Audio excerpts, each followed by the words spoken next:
ನಮಸ್ಕಾರ.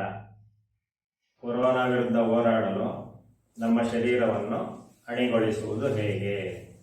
ಇದು ಶೀರ್ಷಿಕೆ. ಸಾಮಾನ್ಯವಾಗಿ ನಾವು ಈ ಗಮನಿಸ್ತಾ ಇರೋ ಪ್ರಕಾರ ಶರೀರ ಯಾರಿಗೆ ಸ್ವಸ್ಥವಾಗಿದೆ ಅಂತ ನಾವು ಕಂಡುಕೊಳ್ಬೇಕಾದ್ರೆ ನಮ್ಮಲ್ಲಿ ಮುಖ್ಯವಾದ 6 ಅಂಗಗಳಾದ ಶ್ವಾಸಕೋಶ, ಹೃದಯ, ಮೇದೋಜನಕಾಂಗ, ಪಿತ್ತಜನಕಾಂಗ, ಮೂತ್ರಪಿಂಡ ಮತ್ತು ಜೀರ್ಣಾಂಗ ವ್ಯೂಹ ಇದು ಕ್ರಿಯಾಶೀಲವಾಗಿದ್ದಾಗ ಮಾತ್ರ ಶರೀರ ಆರೋಗ್ಯಕರವಾಗಿ ಇರುತ್ತದೆ. ಈ 6 ಯೋಗ್ಯವಾಗಿದ್ದಾಗ ಮಾತ್ರ ಆರೋಗ್ಯ. ನಾನು ಹೇಳುವ ಈ ಒಂದು ಮಾತು ರೈತರಿಗೆಲ್ಲ ಸುಲಭವಾಗಿ ಅರ್ಥ ಆಗುತ್ತೆ. ಏನಪ್ಪ ಅಂತಂದರೆ, ಯಾರು ಹಸುಗಳನ್ನು ಸಾಕಿದ್ದಾರೆ ಅವರು ಬೆಂಗಳೂರು ನಂದಿನಿ ಹಾಲಿನ ಡೈರಿಗೆ ಹಾಲು ತಗೊಂಡೋಗಿ ಹಾಕ್ತಾರೆ. ಪ್ರತಿ ದಿವಸ ಬೆಳಗ್ಗೆ ಮತ್ತು ಸಾಯಂಕಾಲ ಹಾಲಿನಲ್ಲಿ ಡಿಗ್ರಿ ಮತ್ತು ಫ್ಯಾಟನ್ನು ಚೆಕ್ ಮಾಡ್ತಾರೆ.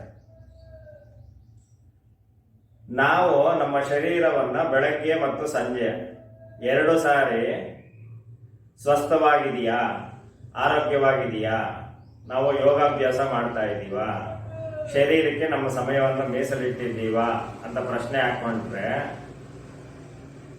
ನಮಗೆ ನಾವೇ ಹಾಕೋಬೇಕು ಪ್ರಶ್ನೆ. ಅದಕ್ಕೆ ನಾವೇ ಮಾರ್ಕ್ಸ್ ಕೊಡಬೇಕು.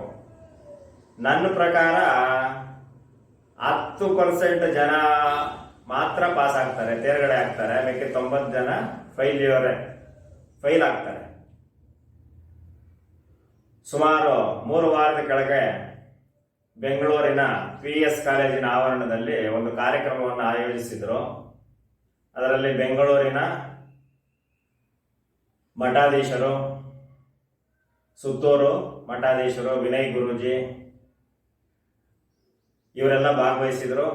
ಕರ್ನಾಟಕ ಸರ್ಕಾರದ ವತಿಯಿಂದ ಶ್ರೀಯುತ ಅಶ್ವಥ್ ನಾರಾಯಣ ಉಪಮುಖ್ಯಮಂತ್ರಿ ಇವರು ಭಾಗವಹಿಸಿದ್ರು.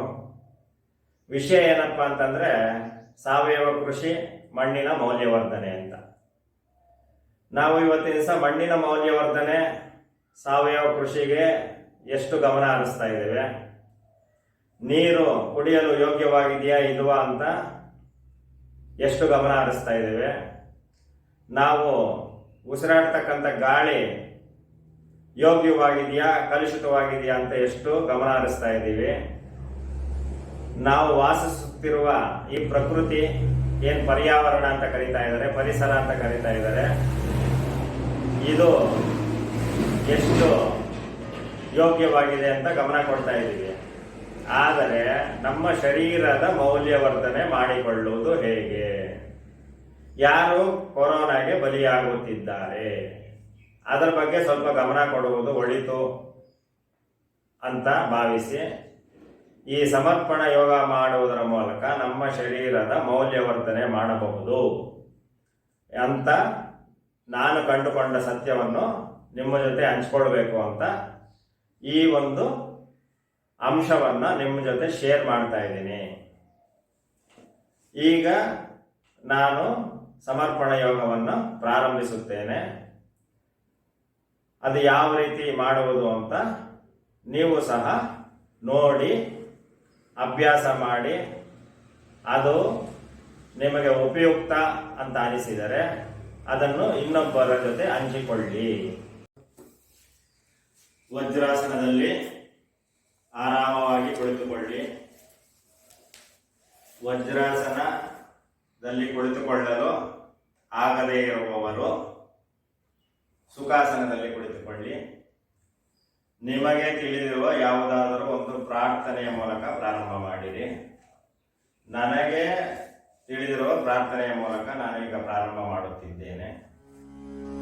ಪ್ರಾತಸ್ಮರಾಮಿ ಹೃದಯ ಸಂಸ್ಫುರದಾತ್ಮಕತ್ವಂ ಸಚ್ಚಿತ್ ಸುಖಂ ಪರಮಹಂಸಗತಿಂ ತುರೀಯಂ ಯತ್ಸ್ವಪ್ನ ಜಾಗರ ಸುಷುಪ್ತಮವೈತಿ ನಿತ್ಯಂ ತದ್ಬ್ರಹ್ಮ ನಿಷ್ಕಲಂ ಹಂ ನ ಚ ಭೂತ ಸಂಗ ಈಗ ಎರಡೂ ಕೈಗಳನ್ನು ಉಸಿರನ್ನು ಎಳೆದುಕೊಳ್ಳುತ್ತಾ ಮೇಲೆ ತೆಗೆದುಕೊಳ್ಳಿ.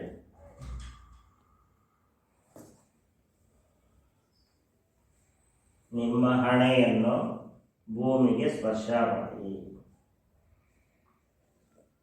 ಇದಕ್ಕೆ ಸಮರ್ಪಣ ಯೋಗ ಎಂದು ಹೆಸರು. ಎಷ್ಟು ಸಮಯ ಸಾಧ್ಯವಾಗುತ್ತದೋ ಅಷ್ಟು ಸಮಯ ನೀವು ಈ ಭಂಗಿಯಲ್ಲಿ ಇದ್ದು ತದನಂತರ ಮತ್ತೆ ನಿಧಾನವಾಗಿ ಹೊರಗಡೆ ಬನ್ನಿ. ಮತ್ತೊಮ್ಮೆ ಗಮನಿಸಿ.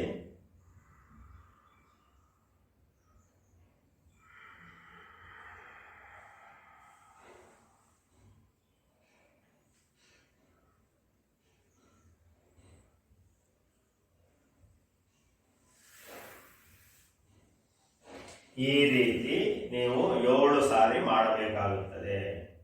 ತದನಂತರ ನಿಮ್ಮ ಶ್ವಾಸಕೋಶದ ಏನು ಆಕ್ಸಿಜನ್ ಲೆವೆಲ್ ಹೆಚ್ಚಾಗಬೇಕಾದರೆ ನೀವು ಬೋರಲು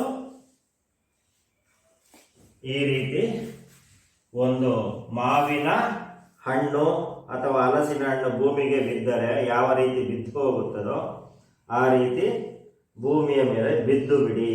ಆ ಭಾವನೆಯಿಂದ ಇರಬೇಕು. ಈ ರೀತಿ ಒಂದು 5 ನಿಮಿಷಗಳ ಕಾಲ ನೀವು ಹೊಟ್ಟೆಯ ಮೇಲೆ ಮಲಗುವುದರಿಂದ ನಿಮ್ಮ ಆಕ್ಸಿಜನ್ ಲೆವೆಲ್ ಹೆಚ್ಚಾಗುತ್ತದೆ. 5 ರಿಂದ 7 ನಿಮಿಷಗಳ ಕಾಲ ಮಲಗಿದ ನಂತರ ಮತ್ತೆ ಎದ್ದು ಸಾಧ್ಯವಾದರೆ ವಜ್ರಾಸನದಲ್ಲಿ ಇಲ್ಲ ಸುಖಾಸನದಲ್ಲಿ ಕುಳಿತುಕೊಂಡು ಒಂದು ಪ್ರಾರ್ಥನೆಯನ್ನು ಮಾಡಬೇಕು. ಯಾವ ರೀತಿ ಪ್ರಾರ್ಥನೆ ಅಂತಂದರೆ, ಸರ್ವೇ ಜನ ಸುಖಿನೋ ಭವಂತು, ಸರ್ವ ಸನ್ಮಂಗಳಾನಿ ಭವಂತು.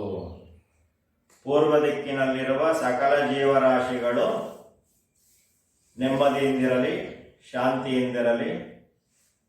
ಪಶ್ಚಿಮ ದಿಕ್ಕಿನಲ್ಲಿರುವ ಎಲ್ಲ ಜೀವರಾಶಿಗಳು, ಪ್ರಾಣಿಗಳು, ಪಕ್ಷಿಗಳು, ಮರಗಿಡಗಳು ಶಾಂತಿಯಿಂದಿರಲಿ, ಸುಖದಿಂದಿರಲಿ.